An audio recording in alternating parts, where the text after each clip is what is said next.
If Cleopatra had conquered Rome, your morning coffee would probably come with a side of incense, and the Super Bowl halftime show would feature way more snakes. The world would not look like the one you know. The Eiffel Tower might never exist, but Paris would likely have a pyramid taller than any building in Dubai. Baseball would not be America's pastime, because America might not even be called America. Instead, children would be trained in the art of wrestling crocodiles before they could walk. And Rome would not be a tourist destination full of ruins. Rome would still be the home of Cleopatra's dynasty, except the real capital would not be Rome at all. It would be Alexandria. The whole story starts in 44, before our era, when Julius Caesar was assassinated. In our world, that left Rome in chaos. But in this version, Cleopatra plays her cards right. Instead of fading away, as history says, she announces her son Caesarion is the true heir of Caesar. She floods Rome with Egyptian gold, feeds starving citizens with Egyptian grain, and buys the loyalty of generals who care more about paychecks than politics. Mark Antony does not end up torn between Rome and Egypt. He simply chooses Cleopatra, who offers him money, power, and a throne. The Senate has no chance. Cleopatra sails her fleet across the Mediterranean, walks into Rome, and declares herself Queen of Rome and Pharaoh of Egypt. The senators, who had stabbed Caesar only a few months earlier, bow down in exchange for keeping their estates. Rome changes fast. No more endless debates in the Senate. No more consuls switching every year. Cleopatra brings the Egyptian model of divine monarchy. That means she is not just a ruler, but a living goddess. Caesarion, her son, is raised as the literal child of a god. Temples in Rome are rebuilt in Egyptian style. Obelisks rise in the Forum. Statues of Isis appear where Venus once stood.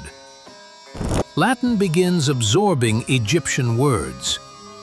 Instead of saying Ave when greeting someone, people start saying something closer to Ankh, the Egyptian word for life. The Roman calendar starts to mix with the Egyptian one, making the year longer, but also adding entire weeks for river festivals. Life under Cleopatra is not all ceremony. Women gain rights. In Rome, women had always been second-class citizens, stuck behind the scenes. In Egypt, women could inherit land, run businesses, and hold power. Cleopatra herself was proof of that. Slowly, elite Roman women begin to step into politics and commerce.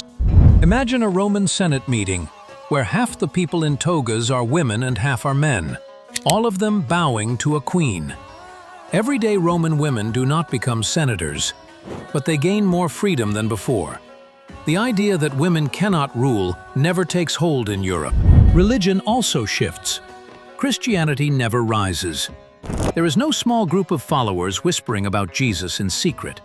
Instead, Isis worship becomes the dominant faith. Isis is seen as the mother of all life, Horus as the god of war, Osiris as the god of rebirth. Rome's Jupiter, Mars, and Venus get absorbed into them. By the time Caesarion takes over, most of Europe is already practicing Egyptian rituals.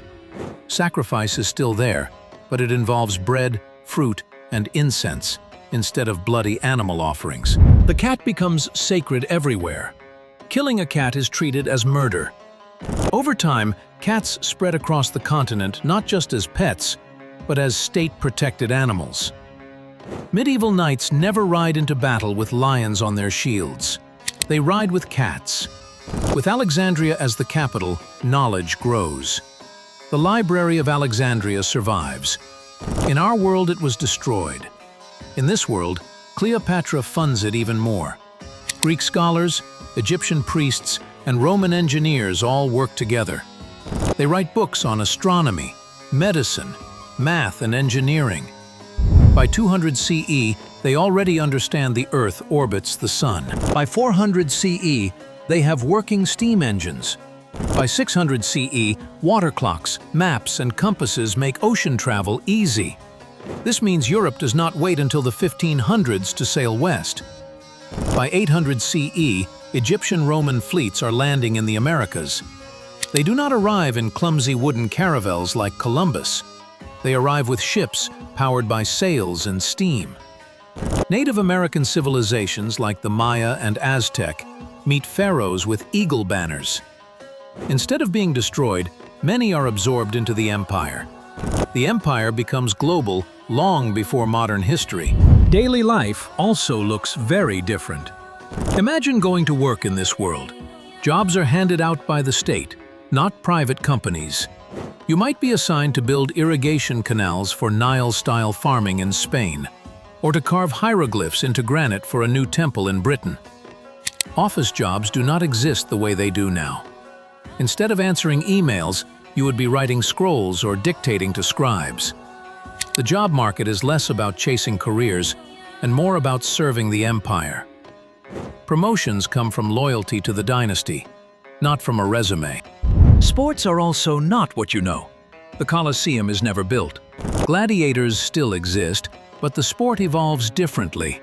Instead of people fighting lions for entertainment, it becomes people wrestling crocodiles shipped from the Nile. Team sports are tied to ritual, not leisure. Picture a game where you must push a heavy stone disc across a field while priests chant prayers to Isis. That becomes the empire's version of soccer. Children grow up training for state games, and winning earns your family food or tax cuts. Instead of the Super Bowl, there is the grand festival of Horus, where entire cities compete in combat sports and animal wrestling. Religion shapes culture in funny ways. There is no Christmas, no Easter, no Ramadan. The biggest holidays are Nile festivals, where people throw food into rivers to honor the gods. People celebrate rebirth by bathing in cold water every spring. Weddings are not about white dresses or rings, but about binding contracts signed in front of temple cats. Instead of Valentine's Day, lovers spend a night under obelisks making offerings to Isis. Fast forward to today. The empire still exists because it never fell. There are no separate countries. No France, no Germany, no United States. Just provinces of the Nile Roman world. The capital is still Alexandria, but cities like Rome, Paris, and London are covered in pyramids, obelisks, and sun temples. New York is called New Alexandria, with giant step pyramids instead of skyscrapers. Governments are not democracies. They are dynasties. The descendants of Cleopatra and Caesarion still sit on the throne. People do not vote for presidents. They pray to the royal family who are seen as children of the gods. Technology does not crawl forward the way it did in our world. It sprints like a child who just stole bread from the temple. When the Library of Alexandria survives, ideas pile up faster than cats in a fish market. By the time most of our history books say Europe was still poking around with candles, the empire already had printing presses, spitting out scrolls full of cat care manuals and tax codes. By the 1200s, telescopes were so common that teenagers used them to spy on neighbors instead of stars. By the 1400s, scholars had built machines that looked suspiciously like laptops, except they ran on gears and steam, and probably broke if you sneezed on them. By the 1600s, steamships were crossing oceans not just to explore, but to deliver pyramids in bulk. Yes, the empire thought every new colony needed its own pyramid, like Starbucks. By the 1800s, rockets were shooting into the sky, not for science, but because the emperor wanted the gods to notice his birthday. And today, colonies on Mars exist, but they are not run by astronauts. They are run by priests of Ra, who wear golden helmets shaped like sun disks and insist on daily chants before breakfast. Life at home is also different. Instead of smartphones, people use stone tablets powered by crystals. Instead of social media apps with likes and hearts, you post hieroglyphs on public walls and hope passers-by scratch an Ankh next to it. Sports are global, but they still revolve around rituals. Imagine billions of people watching the World Nile Games, where champions swim across rivers filled with crocodiles to win golden obelisks. Cats rule households everywhere. Dogs exist but are considered workers, not companions. The most popular pets are cats, and there are entire markets just for buying food blessed for them. The job market today is not filled with programmers or bankers. Instead, most people are scribes, builders, or priestly workers maintaining the empire. There are engineers who design temples on Mars. There are astronomers who map the stars for religious reasons. There are state farmers who grow wheat to feed the empire. Everyone works for the dynasty. Careers do not depend on interviews. They depend on how much your family has served the crown. Even food would be different. Bread and beer dominate diets. Banquets involve honey, figs, and roasted meats, but never potatoes or tomatoes, because those crops never became the center of global cuisine. Coffee never takes off. Tea never spreads. Instead, beer remains the universal drink. And the morning routine for millions of people is not coffee, but thick, sweet beer. So here you are, in a world where Cleopatra conquered Rome. Instead of democracy, you have dynasties. Instead of Christmas, you throw bread into rivers.